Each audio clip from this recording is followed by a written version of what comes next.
오늘 우리에게 주시는 하나님의 말씀은 레위기 25장 8절로 17절, 23절입니다. 우리 한 절씩 교독을 하도록 하겠습니다. 너는 7 안식년을 계수할지니 이는 7년이 7번인즉 안식년 7번 동안 곧 49년이라.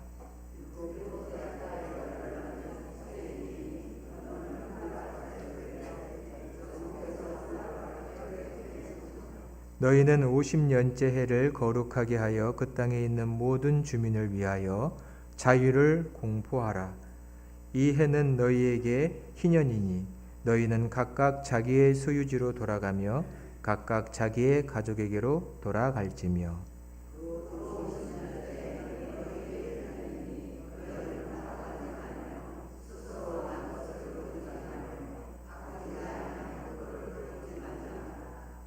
이는 희년이니 너희에게 거룩함이니라. 너희는 밭의 소출을 먹으리라.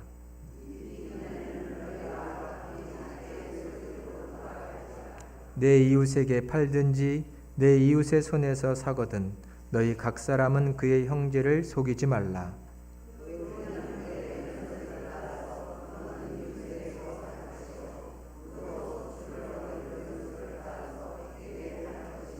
연수가 많으면 너는 그것의 값을 많이 매기고 연수가 적으면 너는 그것의 값을 적게 매길지니 곧 그가 소출의 다소를 따라서 내게 팔 것이라.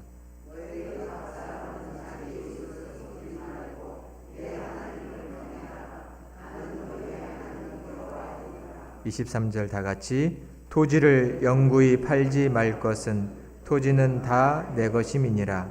너희는 거류민이요 동거하는 자로서 나와 함께 있느니라. 아멘. 할렐루야. 오늘도 주님의 말씀이 우리에게 새 믿음과 결단 주시기를 간절히 축원합니다.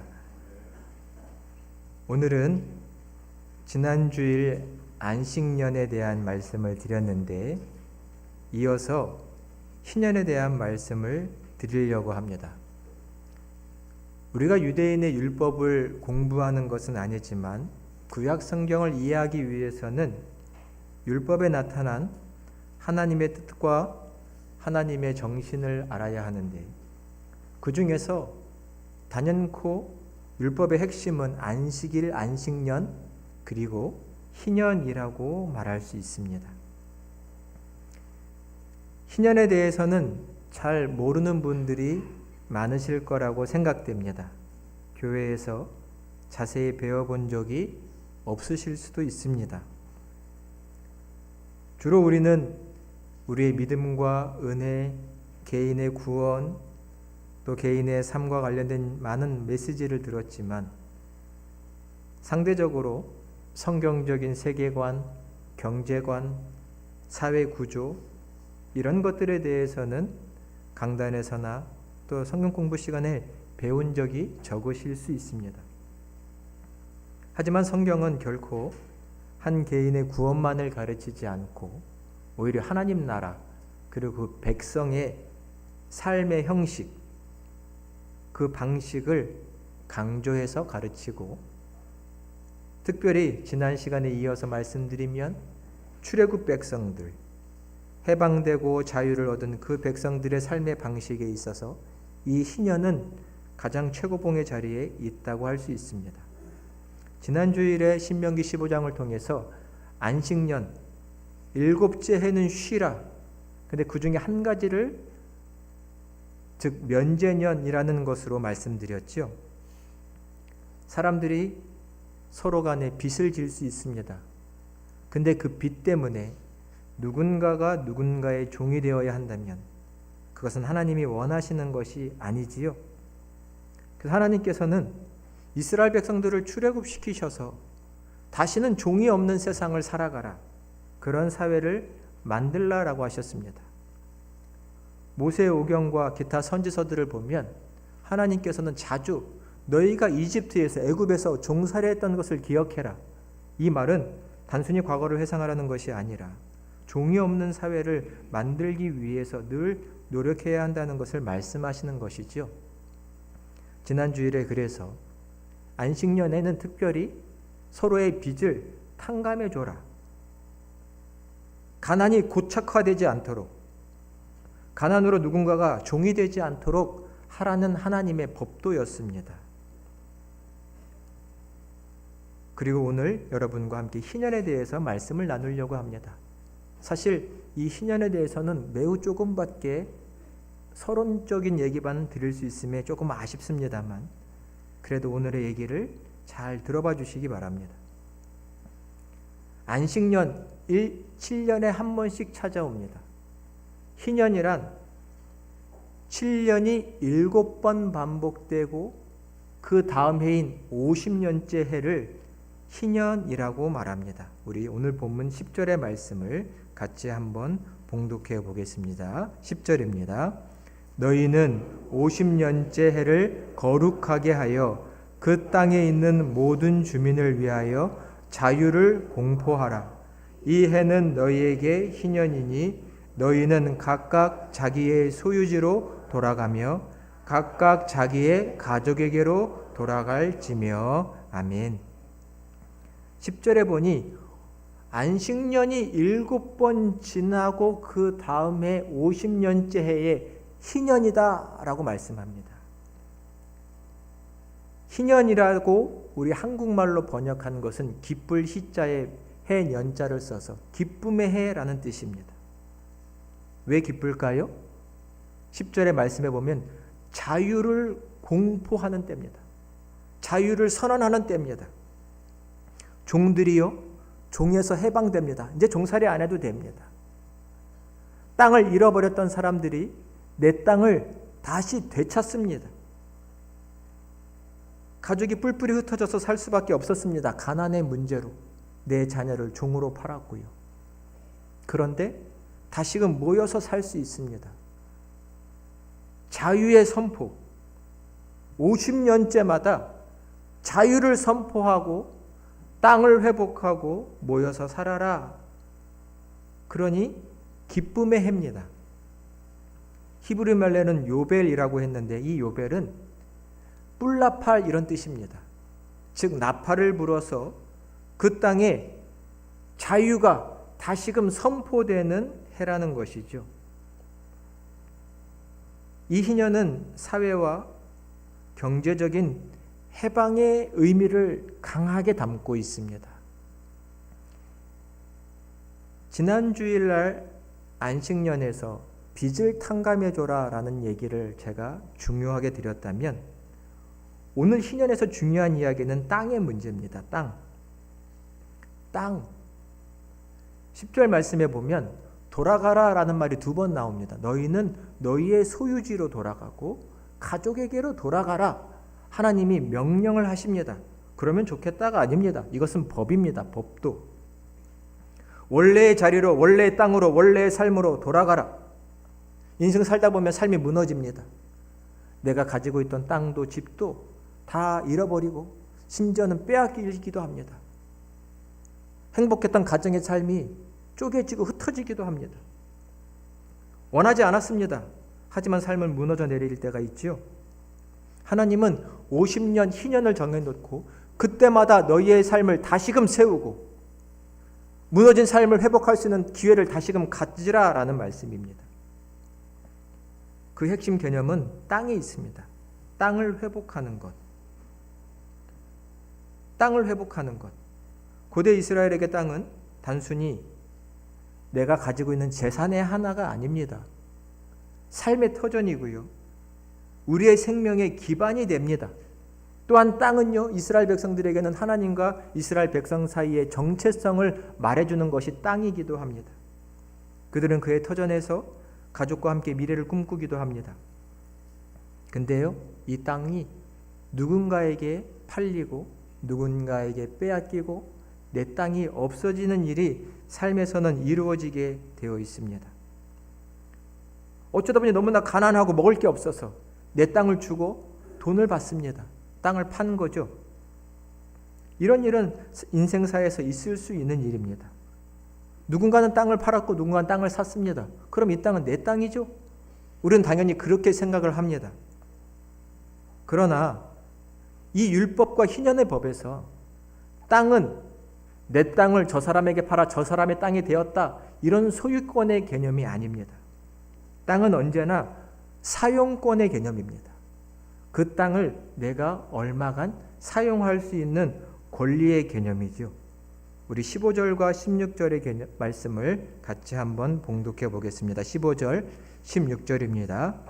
그 희년 후에 연수를 따라서 너는 이웃에게 살 것이요 그도 소출을 얻을 연수를 따라서 내게 팔 것인즉 연수가 많으면 너는 그것의 값을 많이 매기고 연수가 적으면 너는 그것의 값을 적게 매길지니 곧 그가 소출의 다소를 따라서 내게 팔 것이라. 아멘. 희년은 정해져 있습니다. 희년이 되면 원래 땅 주인에게 다 돌려줘야 합니다. 물론 이 법은 지금의 우리의 상황과는 조금 맞지 않아서 이해가 되시지 않을 수도 있겠지만 그건 뒤에 생각해 보겠습니다. 희년은 정해져 있습니다. 10년 후에 희년이면 10년 있다 땅을 돌려줘야 합니다. 그럼 땅값을 매기는 걸 어떤 기준으로 매기나요? 10년 동안 그 땅에서, 당시엔 농경사회니까 땅에서 나오는 소출의 분량을 계산을 해서 내가 10년 동안 이 땅을 이렇게 쓸 수 있고 그 땅을 통해서 이러한 소출을 거둘 수 있으니 그만큼 계산해서 땅값을 주고 그 땅을 내가 사용하는 겁니다. 10년이면 10년, 5년이면 5년. 즉 사용권을 사는 거죠. 땅 자체를 사는 게 아니라는 말씀입니다. 희년이 되면 다시 돌려줘야 됩니다. 이스라엘 백성들이 출애굽 후에 팔레스타인 땅을 차지할 때 그 땅은 하나님이 주신 거죠. 각 지파와 가문과 가족대로 땅이 분배되었고 각 사람에겐 땅이 있었습니다. 거기에 집을 짓고 삶의 터전을 이루었죠. 그 터전을 빼앗기면 삶이 무너지는 겁니다. 근데 가난으로 인해 그 터전을 잠시 누군가에게 줍니다. 팝니다. 사용권을 넘깁니다. 희년 되면 다시금 받습니다. 왜 하나님께서 이렇게 하셨을까를 생각하는 겁니다. 지금은 이해가 안 가죠. 우리가 누군가에게 땅을 팔았습니다. 내가 돌려받는다고? 어찌 그런 일이 있을 수 있습니까? 지금의 사회에서. 내 땅이 누군가에게 팔렸으면 그 사람은 나에게 팔 권리가, 의무가 없죠. 어찌 이런 일이 이스라엘에게 있을 수 있습니까? 50년마다 원래의 땅 주인에게 땅을 돌려줘라. 그것은 땅이 하나님의 것이라는 하나님의 명령 때문입니다. 오늘 본문 23절의 말씀도 같이 한번 봉독해 보겠습니다. 토지를 영구히 팔지 말 것은 토지는 다 내 것임이니라. 너희는 거류민이요 동거하는 자로서 나와 함께 있느니라. 아멘. 이 말씀을 우리는 그리스도인으로서 마음에 새기고 살아야 합니다. 말씀에 뭐라고 말씀하시나요? 토지를 영구히 팔지 말 것은 토지는 다 하나님의 거라는 겁니다. 이 땅 다 내 거다. 너희 것이 아니다. 하나님이 분명히 말씀하십니다. 이 땅은 너희의 것이 아니고 내 거다. 내가 너희가 살라고 준 땅이다. 너희에게 은총으로, 선물로 너희에게 내가 준 땅이다. 흙에서 와서 흙으로 돌아갈 인간 너희가 이 땅의 주인이냐? 이 땅, 이 지구는 내 거고 너희는 내가 너에게 허락한 생명의 시간 동안 이 땅에 태어나 마감할 때까지 잠시 있다가는 거류민, 나그네와 같은 인생이고 너희는 함께 거류하는 동거인, 함께 살아가는 자들이다. 이 땅은 내 것이다. 이것이 하나님의 말씀이고 명령입니다. 이 말씀 속에는 이 땅의 소유자는 인간이 아니라는 것이고 인간은 이 땅의 관리자요, 신앙적인 언어로는 청직이라는 뜻입니다. 여러분 어떻게 생각이 드세요? 이 땅이 하나님의 것이다. 그 생각 드세요? 정말 그런 고백이 드시나요? 사람에게 제 소견이지만 경제관 바뀌는 것이 가장 어렵습니다. 돈과 관련된 생각이 바뀐다는 것이 정말 어렵습니다. 성경은 하나님 땅이라고 써 있는데 이 속에선 이거 내가 어떻게 벌어서 산 땅인데 내 땅이지, 내 집이지.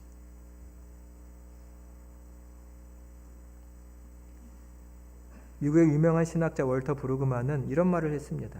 토지는 단순하게 경제적인 자원이 아니고 하나님과 하나님의 백성이 어떠한 관계를 맺고 있는지를 보여주는 삶의 공간이다. 우리는 우리가 이 땅을 살아가는 동안 이 땅을 어떻게 이해하느냐를 따라서 내가 하나님을 어떻게 생각하느냐가 결정된다는 겁니다. 하나님이 주신 땅에서 내 생명의 시간을 살아가고 있다고 생각하는 사람과 어떻게든 내 삶의 터전을 내가 힘으로 만들어가고 더 많이 얻고 더 많이 가져야 된다고 생각하는 사람, 그 사람의 생각 속에 하나님이 있느냐라는 거지요. 우리가 하나님의 나라라는 개념을 지난주일부터 계속 말씀드리고 있습니다. 우리 평강교회 표어가 하나님의 나라를 세워가는 건강한 교회입니다. 하나님 나라를 세워간다. 하나님 나라에서 이 토지 개념은 결코 인간이 자기의 권력의 수단, 힘의 수단으로 사용할 수 없다는 겁니다. 성경 말씀대로라면 땅은 하나님의 것이고 우리는 잠깐 있다 왔다 갑니다. 토지로, 땅으로 누군가를 지배하려고 하는 마음을 우리 안에 갖지 말라고 하시는 겁니다. 야, 이거 내 땅이니까 들어오지 마라. 들어오면 법적인 책임을 물을 거야. 이게 지금의 상식이잖아요. 땅으로 누군가에게 힘을 행사하지 말아라. 너희는 땅을 너희가 만든 것도 아니고 너희가 스스로 가지고 나온 것도 아니라는 겁니다. 땅의 주인은 하나님이시다. 지금의 세상의 가치관과 세상의 경제관과는 너무나 다른 얘기입니다. 근데 이것을 우리가 받아들이고 내 것으로 삼고 살아갈 수 있느냐라는 건 참으로 큰 숙제입니다. 그러나 성경은 이 땅이 하나님의 땅이라는 것을 받아들일 때 하나님의 백성답게 살 수 있고 하나님의 땅 위에서 모든 사람들은 정의롭게 공평하게 살아갈 수 있다는 아주 기본적인 터전이 생기는 거죠. 하나님이 희년이라는 이 법을 만드신 이유, 이스라엘 백성들에게 50년마다 원래 땅 주인에게 돌려주라. 한 사람에게 땅이 몰리고 더 많은 사람이 한 사람의 더 많은 땅을 갖고 하는 일이 이루어지지 않게 해라. 라는 것은 단순히 한 개인이 지극한 가난으로 빠져가는 것을 불쌍히 여기시는 것뿐만이 아니라 이스라엘 공동체, 너희가 누구냐라는 것을 분명히 하라는 겁니다. 너희는 종이 없는 사회를 만들어야 하는 사람들, 종에서 해방됐으니 종이 없는 사회, 그런 공동체를 만들어내야만 하는 자들이라는 것을 늘 기억하며 50년마다 희년을 지켜서 누군가는 더 많은 땅을 가지고 부자가 되고 누군가는 땅을 잃어버리고 더 가난하게 되는 사회가 결코 되지 않도록 노력하라고 하는 공동체의 회복을 위해서 주신 제도라는 겁니다. 너희가 종살이에서 해방된 자들이라는 것을 잊지 말아라. 교회, 너희는 하나님의 자녀라는 것을 잊지 말아라 라는 것이죠. 그러나 우리는 성경의 경제관으로 살기보다는 여전히 세상의 경제관으로 살아갈 때가 너무나 많습니다. 돈이 최고. 땅 있으면 좋지. 그러나 하나님이 원하시는 1순위는 늘 정의와 공평이라는 겁니다. 너희는 내 땅에서 다 공평하게 생명을 존중받고 살아가라 라는 겁니다. 종이 없는 사회, 누구나 가난의 처지에서, 속박의 처지에서 다시금 사람답게 살 수 있는 기회를 얻을 수 있는 사회 공동체가 되어야 한다는 것이죠. 그럼 우리는 이런 질문이 생깁니다. 이스라엘 백성들은 과연 이 희년을 지키고 살았을까? 과연? 성경을 보면요, 아쉽게도 이스라엘 공동체는 이 희년의 법을 잘 지켰다라는 기록이 별로 없습니다. 역사적인 자료를 봐도 희박합니다. 50년마다 서로의 땅을 돌려주는 것. 인간을 한번 생각해 보세요. 땅을 얻으려고 얼마나 많은 노력을 합니까? 쉽게 얻은 땅이 아닌데 이걸 쉽게 돌려주겠습니까? 인간의 마음이라는 게 돌려주기가 쉽지 않죠. 역사적으로 그 증거를 찾기가 어렵습니다. 희년의 법을 이스라엘 백성들이 지켰다는. 오히려 반대로 여러 선지서의 글을 읽어보면 그들이 이 희년의 법을 지키지 않아서 선지자들을 통해서 하나님의 지탄을 받고 심지어는 심판을 받은 말씀이 오히려 더 많이 있습니다.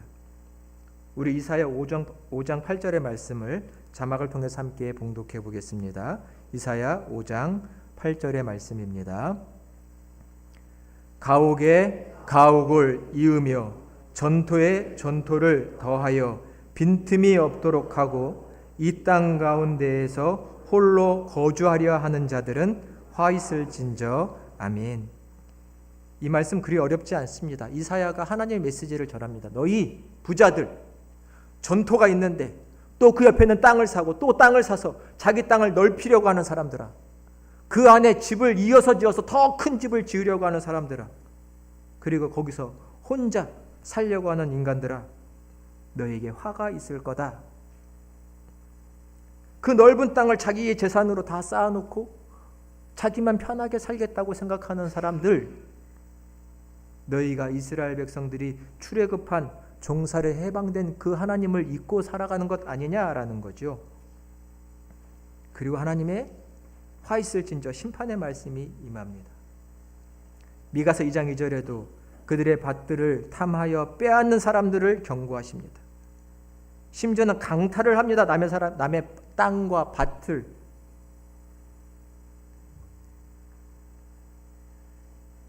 그런 그들에게 하나님의 심판의 말씀이 뭐냐면 너희는 그럼 다시 종살이 해라, 이겁니다. 다시 종살이 해라. 이스라엘 역사를 보면요, 해방받은 공동체가요, 이 하나님의 법, 안식년과 희년과 안식일 이런 것들을 지키지 않고 결국은 또 패망해서 바벨론으로 포로로 끌려갑니다. 종이 됩니다. 종이 없는 사회를 만들라고 너희를 해방시켜서 너에게 땅을 주고 살게 줬더니, 복을 줬더니 다시 이방 나라들을 본받아서 왕을 세우고 왕의 체제를 따르고 종을 만들어서 하나님이 원하는 정의와 공평의 나라를 세우지 않자 그들은 결국 또 종살이로 빠져갑니다. 그 약한 이스라엘 민족, 내가 너희를 지켜주지 않으면 너희는 평생 종살이 할 수밖에 없는데 그들은 하나님의 법들을 따르지 않은 거죠. 그래서 그들은 또 종살이를 시작합니다. 이 희년의 법을 생각하면 이런 생각이 듭니다. 여러분, 과연 지금의 교회가 이 희년법은 지킬 수는 있는 건가? 지켜야 하는 것인가? 이런 생각이 들죠. 이렇게 복잡한 사회, 이미 나라의 기틀이 세워졌고 경제적인 구조가 세팅이 되어 있는데 여기서 희년법을 지킬 수 있는가? 거의 불가능한 말씀처럼 보이기도 합니다. 과연 지킬 수 있는 것인가? 그러나 우리가 지난 주일 예수님의 누가복음 4장 18절 19절의 말씀을 보았죠. 예수님이 자기의 사역을 공생애를 시작하실 때 뭐라고 선포하셨습니까? 우리 아까 성가대의 찬양도 나왔죠. 주의 영이 내게 임하여 가난한 자에게 복음을 전하고 포로된 자에게 자유를, 눈먼 자에게 다시 보게 함을 전파하며 눌린 자를 자유롭게 하고 주의 은혜의 해를 선포하려고 왔다라고 예수님이 말씀하셨습니다. 주의 은혜의 해를 선포한다는 것이 희년을 선포하시겠다는 겁니다. 하나님의 아들이 이 땅에 오셔서 나를 통하여 다시금 희년이 이루어지게끔 하겠다. 하나님은 결코 희년을 포기하신 적이 없다는 겁니다. 이스라엘 역사는 하나님의 희년과 그 법을 버렸지만 하나님은 내가 이 희년, 정의와 공평의 나라를 포기한 적이 없고 내 아들을 보내서 그 나라를 이루겠다. 이게 하나님 나라입니다. 죽어서 천국 가는 것만 하나님 나라가 아니고 이 땅에 하나님의 법이 다스리는, 하나님이 다스리시는 나라가 세워지는 것, 이 또한 하나님의 나라입니다. 예수님을 통해서 시작하시겠다고 하셨으니 지금의 이 땅의 교회와 예수님의 제자들은 당연히 이 희년의 정신이 지금도 사회에 이루어질 수 있도록 해야 하는 것은 마땅합니다. 그런데 어떻게 할 수 있습니까? 어떻게 해야 합니까? 결코 쉬운 문제는 아닙니다. 이미 세상은 여러 법들로 꽉 차 있죠. 또 그 법들을 우리는 다 알지도 못합니다. 하지만 역사상 교회는 이 희년의 정신이 이 사회에 구현되도록 많은 운동과 또 캠페인을 벌여왔습니다. 시간상 다 말씀드릴 수 없습니다. 18세기 말에서 19세기 초에 미국의 헨리 조지라고 하는 신학자와 또 법을 만들 수 있었던 권리를 가지고 있었던 사람은 이 토지에 관련돼서 연구하다가 희년법으로 말미암아서 연구하다가 땅값이 오릅니다. 땅값이 갑자기 엄청나게 오릅니다. 그 땅값의 차이로 인한 이득을 보는 사람들이 늘 생기게 마련이죠. 근데 이 성서와 희년법에 의해서 땅을 가진 사람들의 이런 땅값 차이로 인한 수익을 불로소득으로 정의합니다. 이것은 노력하지 않은 소득이다. 여러분, 우리가 개인이 땅을 샀습니다. 주변에 갑자기 집이 세워지고 사람 인구가 몰리고 기반시설이 생깁니다. 땅값이 오릅니다. 이 땅값 오른 것 내 노력으로 인해서 땅값 오른 겁니까? 물론 내가 똑똑해서 땅값 오를 때 땅을 샀어 라고 하면 또 어느 정도의 이유는 될 수 있겠지만, 땅값이 크게 오르는 것이 과연 우리의 노력에 의한 것입니까? 정부가 기반시설을 닫고 사람들이 모이고 하는 것이 내 능력의 일입니까? 아니라는 것이죠. 그래서 토지의 불로소득에 대해서 토지가치세를 많이 먹여서 그 세를 나눠줘야 한다라는 세법을 만든 사례가 있습니다. 이외에도 많이 있습니다. 중요한 건 이 사회를 어떻게 만들어갈 거냐. 중요한 것은 이 땅이 하나님의 땅이다라는 생각을 한번 해보자는 겁니다. 우리 그리스도인들이 하나님의 땅이다. 우리가 같이 살아가야 하는 땅이다라는 것이죠. 우리의 상황에서 한 가지만 제가 말씀드려 보겠습니다. 우리 한국 사회 부동산은 늘 뜨거운 문제죠. 집을 사고 땅을 사는 것 결코 쉬운 일이 아니기 때문에 이 목사도 쉽게 얘기하지 않겠습니다. 하지만 성경에 의하면 땅은 재산 축적의 수단은 결코 아니라는 겁니다. 땅은 하나님의 것이지. 우리는 잠깐 왔다 가는 존재니 땅을 재산의 축적의 수단으로 생각하지는 말라는 것이고, 더 많은 땅을 얻음으로 누군가는 생존의 터전이 없어지게 하는 일은 결코 인간이 해서는 안 된다는 일입니다. 누군가는 땅을 갖고 싶은 자 가질 수 없고 더 가난하고 더 가난한 자리로 가는 것을 공평과 정의의 사회로 보지 말라는 것이죠. 우리 신앙인들은 특별히 이러한 사회를 바로 볼 수 있는 성경적인 경제관을 가져야 한다는 것입니다. 구체적인 예를 하나 들어보면, 지난 주일도 청년에 대한 얘기를 드렸는데요. 청년 주거지, 즉 청년이 세대주인 가정들이 있는데 1인 가구든 아니든 자기의 집을 가지고 있는 청년 가구는 우리나라에서 한 12% 된다고 합니다. 부모님이 좀 잘 살아서 살 집을 사준 집, 청년들은 12% 정도. 나머지 80% 이상은 다 임차인입니다. 임차인, 세를 주고 살아가는 청년들입니다. 서울에서 월세를 살려면 정말 싼 집은 30만 원, 40만 원, 보통이 50만 원, 70만 원, 더 좋은 건 100만 원도 가죠. 그 돈을 내고 청년들이 삽니다. 학생들이 학자금 대출을 받아주면 더 많은 빚이 있죠. 생활비도 있습니다. 빚으로 시작하는 청년들입니다. 알바를 해서요, 월세를 냅니다. 그나마 부모님이 조금 살면 부모님이 내줍니다. 그런데 월세로 한 달에 50만 원, 70만 원 나가면 뭘 줄일까요? 좋은 거 먹는 거 줄입니다. 삶의 질을 떨어뜨리는 거죠. 이미 지출이 많기 때문에 삶의 질을 떨어뜨립니다. 정부가 정한 이 삶의 질이라는 것이 있는데요. 그 평균에 미치지 못하는 청년들이 10%가 넘는다는 겁니다. 아주 최저 수준을 미치지 못하는 청년들의 비율이 10%. 당연히 소득이 적고 저축을 할 수 없습니다. 행복하지 않겠죠? 이런 시간들이 20대, 30대 중반, 후반까지 가면 이런 시간을 15년 이상 보내는 겁니다. 별로 행복하지 않습니다. 삶이 퍽퍽하죠? 그럼 뭐 할까요? 결혼할 생각이 들지 않습니다. 애는 어떻게 낳아 키워? 안 그러고 싶습니다.